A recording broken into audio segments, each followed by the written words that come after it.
Hello विद्यार्थी मित्रों, chapter number 11 में बेटा आज आपणे उदाहरणना दाखलाओनी चर्चा करीशुं। अने लास्ट लेक्चर में आपणे त्रण प्रकारना जे प्रसरणांक हता, रेखीय प्रसरणांक हतुं, पृष्ठ प्रसरणांक हतुं अने कद प्रसरणांक, आनी आपणे चर्चा करेली। बराबर। एना परना केटलाक दाखलाओ छे, एमांथी बे उदाहरण छे। एमां पहेला उदाहरणनी आपणे चर्चा करीए तो दर्शावो के घन पदार्थनी लंबचोरस तकती माटे पृष्ठ प्रसरणांक। एक घन पदार्थनी लंबचोरस तकती छे एनो पृष्ठ प्रसरणांक एना माटे तमने आपेलुं छे delta A by A into 1 by delta T बराबर आपणे साबित करवानुं छे के अल्फा एल ए बमणो छे। એટલે આવું આપણે સાબિત કરીને બતાવવાનું છે કોના માટે? तो एक लंबचोरस तकती, एक लंबचोरस तकती एना माटे। तो लंबचोरस तकती एना माटेनी सौप्रथम तो आकृति दोरीए। बराबर।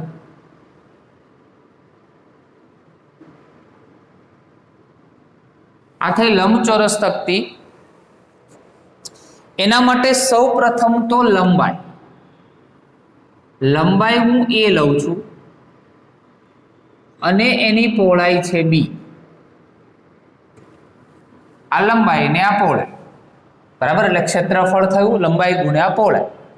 હવે જો લંબાઈમાં હું વધારો કરું કેટલો, થોડો એવો ડેલ્ટા એ જેટલો, તો એવી રીતે પહોળાઈમાં પણ વધારો કરી શકાય, આ ડેલ્ટા બી જેટલો। બરાબર। तो मने टोटल आ तकती माटे 3 क्षेत्रफल मळशे। एमां सौथी उपरनो भाग एने आपणे कहीए डेल्टा ए1, आ जे भाग छे एने कहीए डेल्टा ए2 अने जे अहींया आपणे क्रॉसिंग वाळो जे भाग करीए छे बराबर एने कहीए डेल्टा ए3। टोटल आवा 3 भाग छे। बराबर। आ थशे आपणा माटे शुं डेल्टा ए3। बराबर। चलो डेल्टा ए1 बराबर शुं थाय, क्षेत्रफल बराबर लंबाई गुण्या पહોળાઈ। तो आनी लंबाई तो ए ज छे पण आ जे क्षेत्रफल छे बराबर एना माटे पહોળાઈ केटली छे तो के भाई डेल्टा बी जेटली। आना माटे लंबाई केटली छे तो लंबाई डेल्टा ए छे। बराबर। लंबाई केटली छे डेल्टा ए पण एनी पહોળાઈ केटली छे तो बी जेटली, तो आ बी थयुं। आना माटे लंबाई केटली छे तो डेल्टा ए, पહોળાઈ केटली छे डेल्टा बी, तो आ थयुं delta A into delta B. बराबर। तो आकृति मुजब जो मारे टोटल डेल्टा ए लेवुं होय तो 3 नो सरवाळो थाय। डेल्टा ए1 डेल्टा ए2 अने डेल्टा ए3। बराबर। 3 ની કિંમત મૂકીએ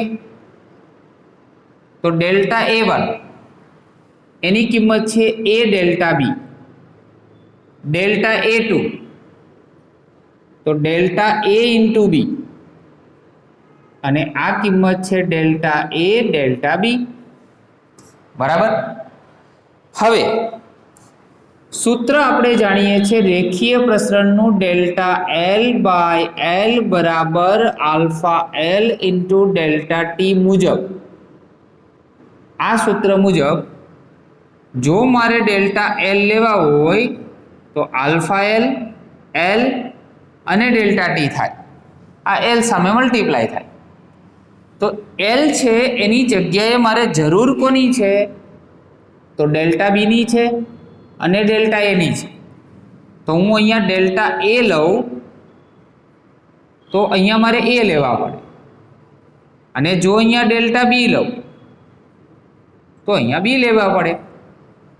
आ बंनेनी किंमत अहींया मूकीए तो delta a is equal to a. Delta b एटले शुं थाय, alpha l b delta t plus delta a एटले अल्फा ए अने delta t plus delta a એટલે alpha a delta t alpha l b અને ડેલ્ટા ટી. તો delta a is equal to a અને b બંનેને join કરીએ તો alpha L delta t. અહીંયા પણ સેમ આપણી જોડે જે કિંમત મૂકેલી છે ડેલ્ટા એ ની કિંમત મૂકેલી છે, એટલે સોરી અહીંયા બી પણ આવશે. આપણે ફક્ત કોની કિંમત મૂકી છે? ડેલ્ટા એ ની. તો ડેલ્ટા એ ની કિંમત થાય આલ્ફા એલ એ ડેલ્ટા ટી અને બી તો હતા જ, એટલે એનું પણ ગ્રુપ બનાવીએ, એ બી નું ગ્રુપ બનાવીએ. આલ્ફા એલ અને ડેલ્ટા ટી થયા. આલ્ફા એલ કેટલી વખત છે? 2 વખત. તો આલ્ફા એલ નો હોલ સ્ક્વેર, એ બી નું ગ્રુપ બનાવીએ અને ડેલ્ટા ટી નો શું થશે? હોલ સ્ક્વેર થશે. બરાબર. થોડું વધારે સાદુરૂપ આપીએ તો a ઇન્ટુ બી એટલે લંબાઈ ગુણ્યા પહોળાઈ, લંબાઈ ગુણ્યા પહોળાઈ એટલે a લખી શકાય alpha L delta T. Same અહીંયા a લખી શકાય alpha L delta T plus alpha L નો હોલ સ્ક્વેર a અને ડેલ્ટા ટી નો હોલ સ્ક્વેર. આ બંને ટર્મ જો એક સમાન છે એટલે એને 2 વખત લખી શકાય.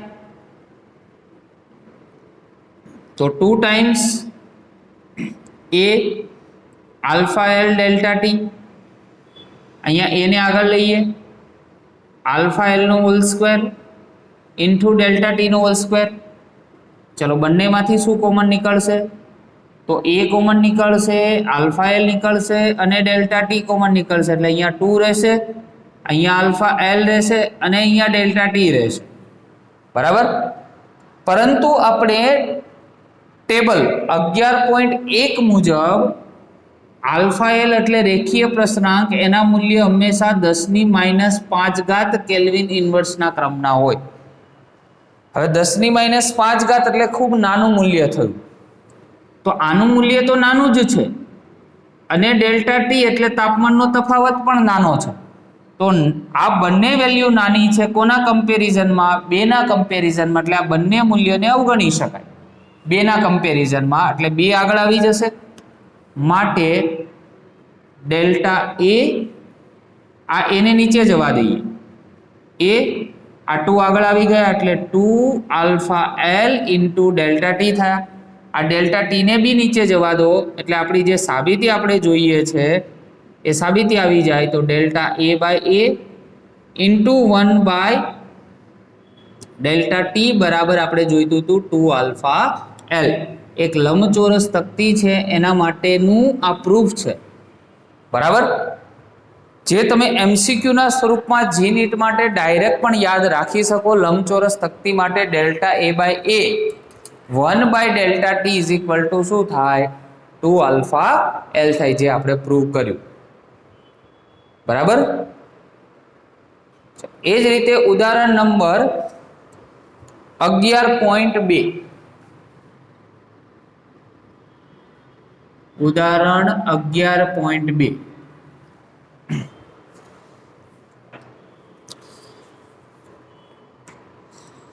એક લુહાર બળદગાડાના લાકડાના પૈડાની ધાર પર લોખંડની રીંગને જડે છે. 27 ડિગ્રી સેલ્સિયસ તાપમાને પૈડાની ધાર અને રીંગના વ્યાસ અનુક્રમે તમને આપેલા છે. પૈડાની ધાર અને રીંગના વ્યાસ આપેલા છે તમને 5.243 મીટર અને 5.231 મીટર. બરાબર. હવે T1 છે એ પહેલું ટેમ્પરેચર છે. કેટલું છે? 27 ડિગ્રી સેલ્સિયસ. બરાબર. 27 ડિગ્રી સેલ્સિયસ તાપમાને પૈડાની ધાર અને રીંગના વ્યાસ તમને આપેલા છે. તો બંનેના વ્યાસ છે ને અનુક્રમે પહેલા તાપમાને T1 અને બીજું છે એના માટે LT2. તો પહેલો વ્યાસ તમને આપેલો છે 5.231 મીટર. યાદ રાખજો 5.231 મીટર એ કોનો છે? રીંગનો છે. હંમેશા આ રીતે હોય. પહેલાના સમયમાં આવા બળદગાડા હોય એના માટેના વ્હીલ આવા આવતા લાકડાના, બરાબર, અને આની જે ધાર હોય એના પર આ રીતે લોખંડની એક પટ્ટી ચડાવવામાં આવે, જેથી કરીને જે આ લાકડું છે ઘસાઈ ના જાય. આ રીતે લોખંડની પટ્ટી ચડાવવામાં આવતી, બરાબર, લોખંડની પટ્ટી ચડાવવામાં આવતી, જેથી કરીને આ લાકડું ઘસાઈ ના જાય. પણ લોખંડની પટ્ટી ડાયરેક્ટ તો ચડે નહીં, એટલે એને ગરમ કરવામાં આવતી અને પછી ચડાવવામાં આવતી. એનું ટેમ્પરેચર તમને આપેલું છે અને એના વ્યાસ આપેલા છે. તો 5.231 આપેલું છે LT1 અને 5.243 આપેલું છે LT2. તો એવું કે છે રિંગને પૈડાની ધાર પર જડવા, આ રિંગને આ પૈડાની ધાર ઉપર જડવું હોય તો કેટલા તાપમાન સુધી ગરમ કરવું પડે? એટલે તમારે T2 શોધવાનું છે. આલ્ફા એલ ની કિંમત તમને આપેલી છે 1.20 ગુણ્યા 10⁻⁵ કેલ્વિન ઇનવર્સ, બરાબર. તો આપણી જોડે એક સૂત્ર હતું, LT2 is equal two LT1 1 plus alpha L T2 minus T1. આ સૂત્ર થયું, બરાબર. આવા સૂત્રની ચર્ચા આપણે લાસ્ટ લેક્ચરમાં કરેલી છે. ચાલો, LT2 આપણી જોડે કેટલા છે? 5.243. LT1 તો 5.231. 1 પ્લસ આલ્ફા એલ છે 1.20 ગુણ્યા 10⁻⁵. T2 આપણે શોધવાના છે અને T1 ની કિંમત 27 તમને આપેલી છે, બરાબર. ચલો, પહેલા તો આ બંનેનો ભાગાકાર કરીએ કેલ્સીમાં. તો 5.243 5.243 અને ભાગ્યા 5.231, તો 1.0022940 is equal two 1 plus 1.20 into 10⁻⁵. T2 minus કેટલા થશે? 27. આ 1 ને આ સાઈડ લાવો તો માઇનસ થાય, એટલે આ કિંમત બની જશે 0.00222940 ઇઝ ઇક્વલ ટુ 1.20 10⁻⁵ અને T2 માઇનસ 27. અને ડિવાઈડ કરો તો 0.00222940 અને ડિવાઈડ બાય 1.20, તો 0.00191 પછી 166, બરાબર. અને આ 10⁻⁵ એ ઉપર આવશે, -5 છે ઉપર આવશે, પ્લસ થઈ જશે અને આ T2 માઇનસ કેટલા આવશે? 27. ચલો, 1 2 3 4 અને 5 પોઈન્ટ આ બાજુ લઈ જાઓ એટલે 191 સમથિંગ થયું. આ -27 છે, આ બાજુ લાવો તો પ્લસ થઈ જાય. આ T2, આ બંનેનો સરવાળો તમે કરશો તો સિમ્પલ છે, 191 અને 27 એટલે 218 ડિગ્રી સેલ્સિયસ તમને તાપમાન મળશે, બરાબર. તો આ રીતે સૂત્ર પર આધારિત છે દાખલો, બરાબર, જેમાં ફક્ત આપણે સૂત્ર યાદ રાખવાનું થાય.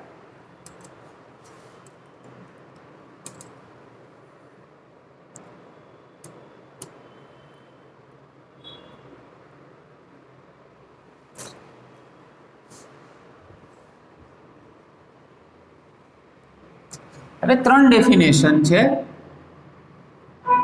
3 ડેફિનેશનની અંદર પહેલું છે ઉષ્માધારિતા. ઇંગ્લિશમાં તેને કહેવાય હીટ કેપેસિટી. Heat capacity. पहला एनु सूत्र लखीए। उष्माधारिताने कैपिटल एस वडे दर्शावाय। सूत्र छे delta q divide bye delta T. तंत्र ने आपेली उष्मा अने तापमानना फेरफारना गुणोत्तरने उष्माधारिता कहे छे। शुं कहे छे? उष्माधारिता कहे छे। बराबर। आपेली उष्मा एटले डेल्टा क्यू अने divide by delta T. Delta T एटले तापमाननो फेरफार। तो एनो एकम शोधवो होय तो कैपिटल एस नो एकम डेल्टा क्यू एटले उष्मा एटले जूल अने आ केल्विन अने जूल पर केल्विन छे। आ थयुं उष्माधारिता। हवे बीजुं छे विशिष्ट उष्माधारिता। विशिष्ट उष्माधारिता। हवे विशिष्ट उष्माधारिता छे एने पहला तो स्मॉल एस वडे दर्शावाय छे। स्मॉल एस बराबर कैपिटल एस डिवाइड बाय दળ। દળ એટલે m। હવે સ્મોલ s બરાબર કેપિટલ s માટે તો આપણે જાણીએ છીએ ઉપરનું સૂત્ર શું છે તો delta Q divide by delta T. Delta Q divide by delta T. તો એવું કહી શકાય कि एकम दળ दीठ એવું કહી શકાય વ્યાખ્યામાં એકમ દળ દીઠ તંત્રને આપેલી ઉષ્મા અને તાપમાન ના ફેરફારના गुणोत्तरने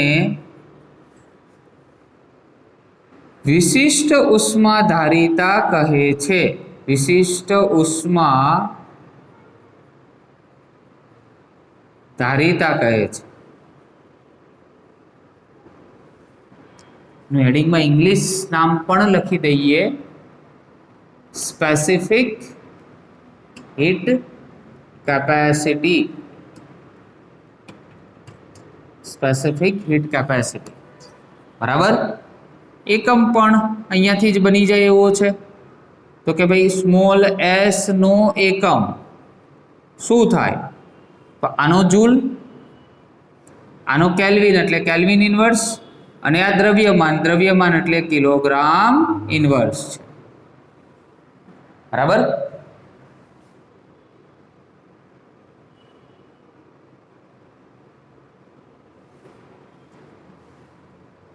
त्रीजी व्याख्या मोलर विशिष्ट उष्माधारिता। मोलर विशिष्ट उष्माधारिता इंग्लिश में एने कहीशुं molar specific heat capacity. Molar विशिष्ट उष्माधारिता मोलर स्पेसिफिक हीट कैपेसिटी बराबर। एने सी वडे दर्शाववामां आवे छे तो small c is equal to 1 by mu delta q divide by शुं थाय डेल्टा टी बराबर। तो लखी शकाय एकम मोल दीठ तंत्र ने आपेल उष्मा अने तापमानना गुणोत्तर ने मोलर વિશિષ્ટ ઉષ્માધારિતા કહે છે. બરાબર. એકમ તો સી નું એકમ આગળની જેમ આનું જૂલ, તાપમાનનો કેલ્વિન ઇન્વર્સ અને આ મોલ છે એટલે મોલ ઇન્વર્સ. તો આજના લેક્ચરમાં ખાસ તો આ 3 વ્યાખ્યાઓ અને સાથે સાથે આપણે 2 ઉદાહરણની ચર્ચા કરી. બરાબર. 3 વ્યાખ્યાઓ જેમાં ઉષ્માધારિતા, વિશિષ્ટ ઉષ્માધારિતા અને મોલર વિશિષ્ટ ઉષ્માધારિતા અને સાથે સાથે ઉદાહરણ નંબર 1 અને 2 ની આપણે ચર્ચા કરી. Okay, thank you very much.